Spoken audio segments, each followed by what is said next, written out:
தாய் வீடு 2024 ஆண்டு மே மாதம்.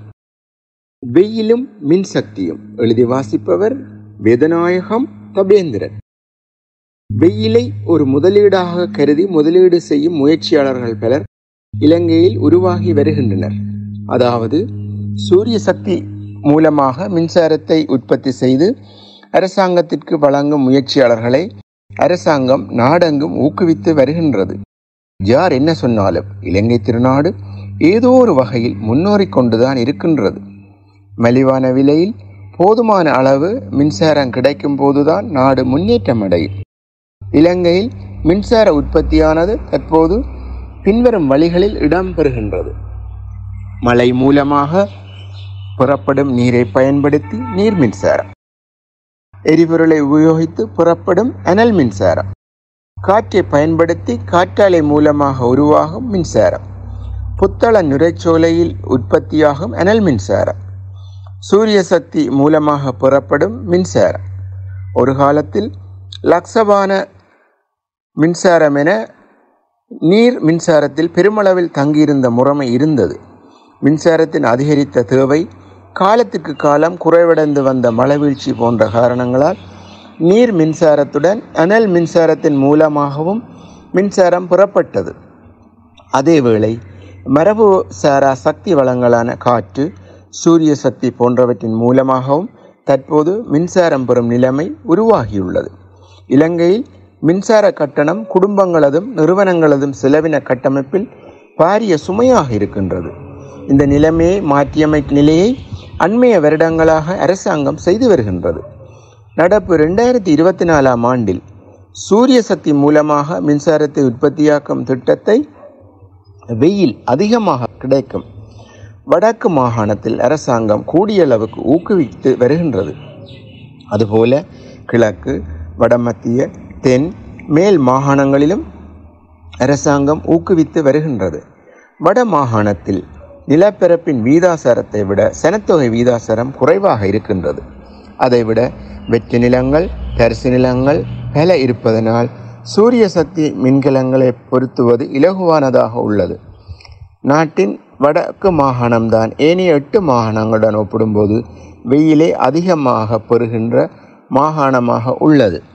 இதனால் சூரிய சக்தி மூலமான மின்சார உற்பத்தி இங்கு அதிகமாக இடம்பெறுகின்றது.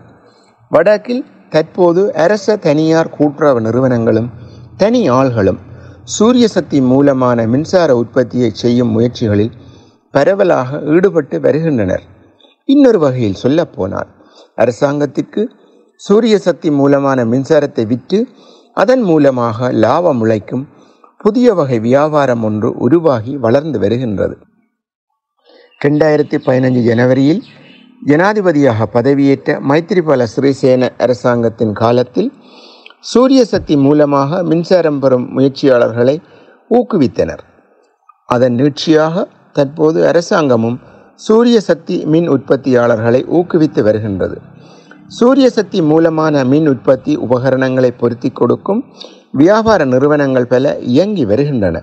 இந்த நிறுவனங்கள் வீடுகளில் அல்லது கட்டிடங்களது கூரைகளில் சூரிய சக்தி மின்கலங்களை பொருத்தி கொடுக்கும் தொழில்களை போட்டி போட்டுக்கொண்டு செய்து வருகின்றன. இதற்கென சலுகை வட்டியில் கடன்களை வழங்கும் அரசு துறை வங்கியாக இலங்கை வங்கியும் தனியார் துறையில் வர்த்தக வங்கியும் செயற்பட்டு வருகின்றன.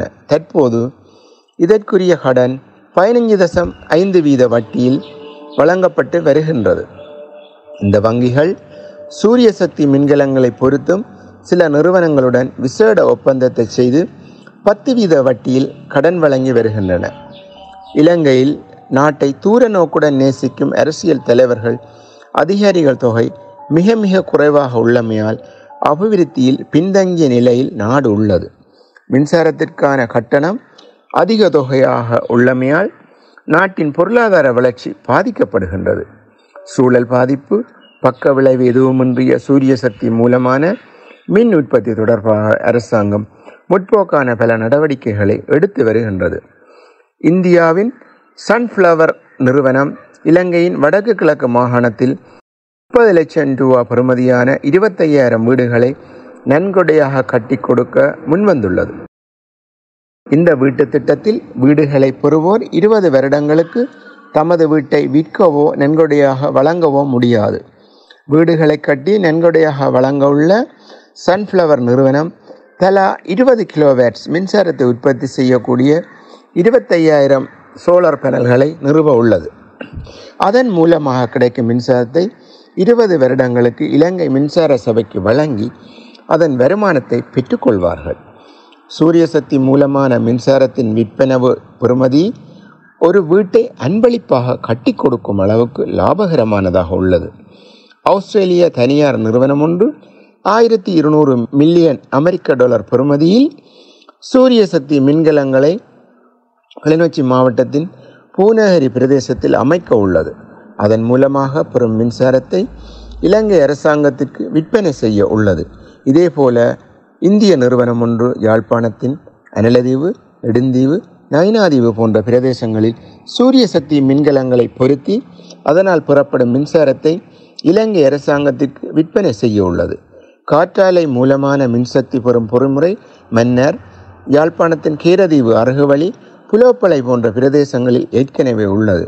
இலங்கையின் அபிவிருத்தி பொறிமுறையில் மலிவு விலையிலான மின்சக்தி உற்பத்திக்கு வடக்கு மாகாணம் ஒரு களமாக அமைவது இப்பிரதேசத்தின் அபிவிருத்தியை முன்னோக்கி நகர்த்தும். போரால் பாதிக்கப்பட்ட ஒரு மாகாணம் முன்னேறுவது மகிழ்ச்சிக்குரியது. அதேவேளை இதனை பசுமை மின் உற்பத்தி என்று பொதுவாக நாங்கள் கூறினாலும் குறிப்பிடத்தக்க அளவு சுற்றுச்சூழலை காற்றாலை மின்சாரம் பாதிக்கின்றது. காற்றாலைகளால் ஒலி மாசுபாடு, உயிரினங்களின் வாழ்விட சிதைவு போன்ற பாதிப்புகள் ஏற்படுகின்றன. குறிப்பாக காற்றாலைகள் இருக்கும் இடங்களில் பூச்சி இனங்கள் குறைந்து கொண்டு வருகின்றன. பறவைகள் காற்றாலைகளில் மோதி இறக்கின்றன. ஆண்டொன்றிற்கு அன்னளவாக ஒரு காற்றாலையில் 90 பறவைகள் அளவில் மோதி இறக்கின்றன என்ற கணிப்பொன்றும் இருக்கின்றது. அத்துடன் பல உயிரினங்களின் வாழிடமும் காற்றாலைகளால் மோசமாக பாதிக்கப்படுகின்றது. புதிதாக அமைக்கும் காற்றாலைகளால் நில அமைப்பில் மாற்றம் ஏற்படும்.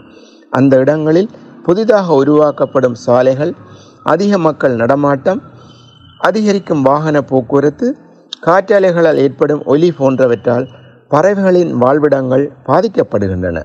இது தவிர தூர தேசங்களில் இருந்து வரும் பிளெக்கிடா, டால், மில்டன் போன்ற அரிய பறவை இனங்களின் முட்டையிட்டு குஞ்சு பொரிக்கும் காலங்கள் குழப்பப்படுவதால் அப்பறவை இனங்களின் இனப்பெருக்கம் குறைவடைவதுடன் அவை அழிந்து போகும் நிலையும் உருவாகலாம்.